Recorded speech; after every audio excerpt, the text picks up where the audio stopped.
Magandang gabi sa inyo lahat. Ito ulit ang inyong lingkod, Mike Padua. Babalik sa ating weather analysis na yung araw po ng Lunes hanggang Miyerkules, ika-27 ng buwan ng Setyembre hanggang 29.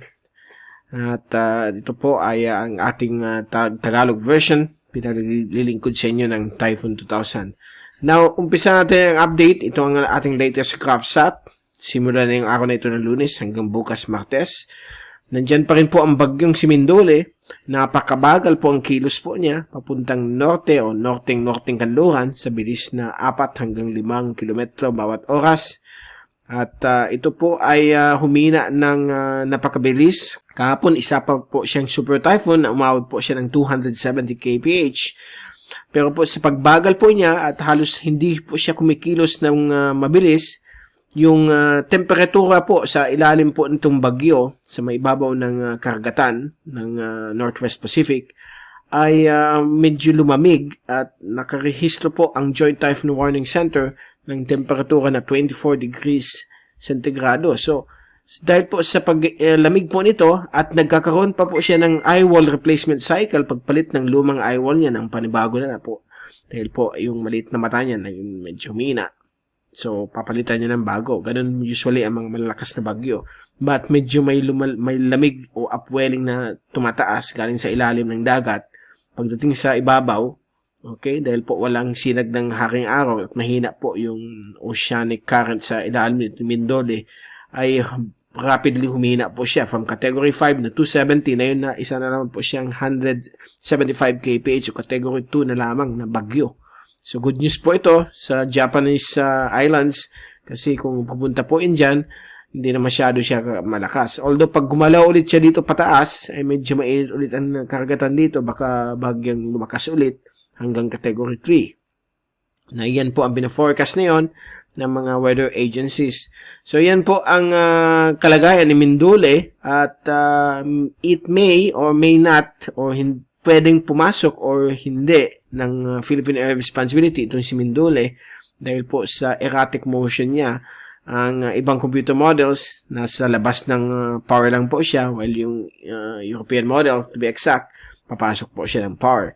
So, pag pumasok ito, bibigyan ito ng local name ng Pag-asa as bagyong Lani. Pero pag hindi magagamit po yung name kasi yan po ang rules or protocols ng Pag-asa.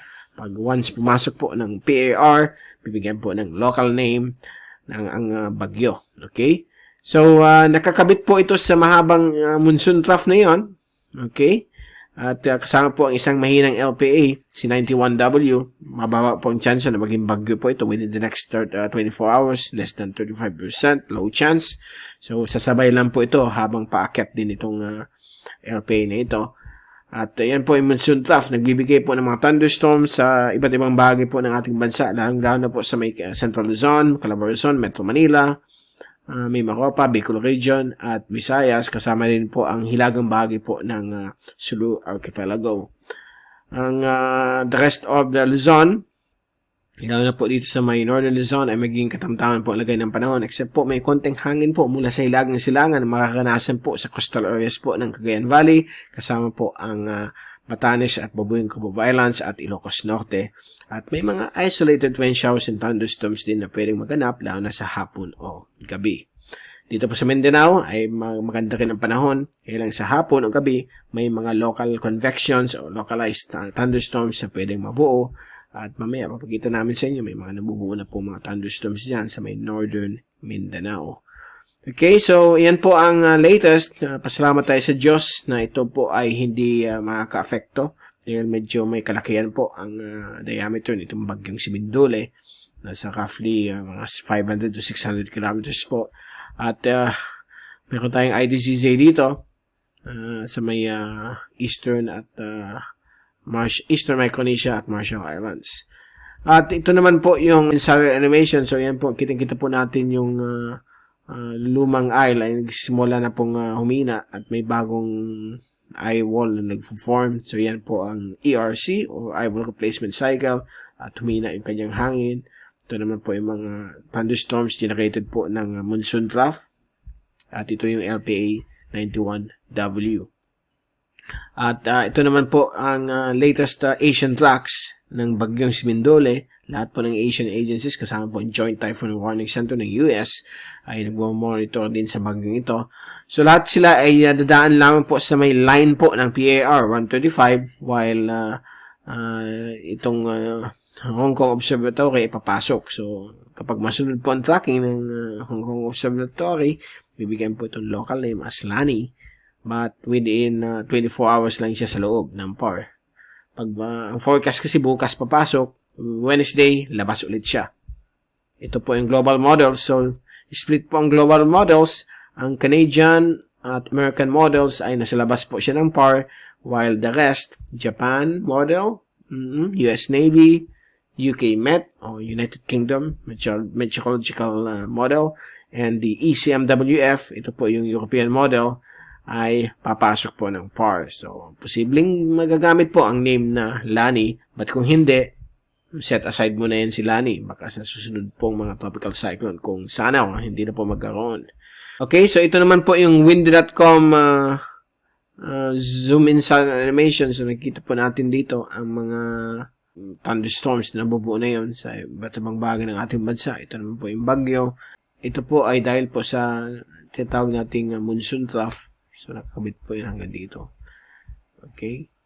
And, kung diyan natin yung rainfall accumulation forecast, sunod na 3 araw, ay nandito lang po ang mga localized thunderstorms sa Visayas, parts ng Bicol, Southern Tagalog Provinces, Mindoro, Palawan, Northern Mindanao. So, yan po ang ulan hanggang Miyerkules. At ito naman po yung grabing ulan na kita ninyo, nadala ng bagyong si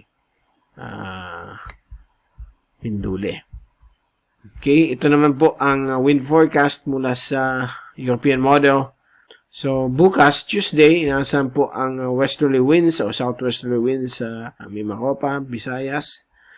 At dito rin po sa Zamboanga Peninsula, while variable winds po sa may Luzon and northerly winds sa may extreme northern Luzon. Sa Miyerkules ng hapon, ay yung westerly winds to southwesterly winds ay aabot na po sa may western sections ng Central Luzon. At ganun pa rin ang epekto sa Bicol, Visayas, and then variable winds po sa may northern parts ng Central Luzon at southern parts ng Northern Luzon, while northerly winds sa may extreme northern Luzon o sa may northern portions ng Northern Luzon. So, yan po ang wind forecast. At bago tayong paalam, ito ulit yung ating tropical cyclone threat potential. Ito po yung latest galing sa Pag-asa, in-issued kaninang 2 a.m. early morning. And valid po ito hanggang Thursday. Thursday, may bago na naman po sila. So, pinapakita dito yung summary ng 2 weeks forecast nito mga American model at Central Weather Bureau of Taiwan, na katayap na yun ng Pag-asa. So, pinapakita dito kung may high likelihood o low likelihood kung na may mag-form na bagyo. So far, ito po yung week 1. Kita po natin, September 27 to October 3. Ito na yung bagyong Smindole o si Lani kung pumasok ng PAR. Samantala, sa week 2, October 4 to October 10, dyan pa rin po yung ITZZ. So, there will be, may kakaroon po yan ng mga sunod-sunod po ng mga low pressure areas. Sana po, hindi po ito maging bagyo. Kasi mayroon isang American model. As usual, sila yung nauuna na may bagyo daw, mag-form, dadaan ng Central Luzon o Southern Luzon dito sa Bicol. But, hindi po yan sure. Since wala po ang European model, hindi pa po yan sigurado po. So, hopefully, sana hindi maging bagyo. Low pressure lang po, pero magbibigay po ito ng mga pag-ulan sa Pilipinas. Okay? So, yan po ang ating latest. We will keep you updated sa darating na Miyerkules at Friday kung ano mga kalagayan po ng ating panahon next week. Lalo na kung matuloy yung LPA, sana hindi po. Pray natin na sana na yung last quarter wala na po mga bagyo. Sana gaya ni Mindole, lahat po sila ay aakyat at walang epekto po sa ating bansa. At hanggang sa Miyerkules, ito si Mike Palo magpapaalam. Mag-iingat po tayong lahat. Be #weatherwiser. At maraming salamat po sa pagpanood nyo sa aking channel.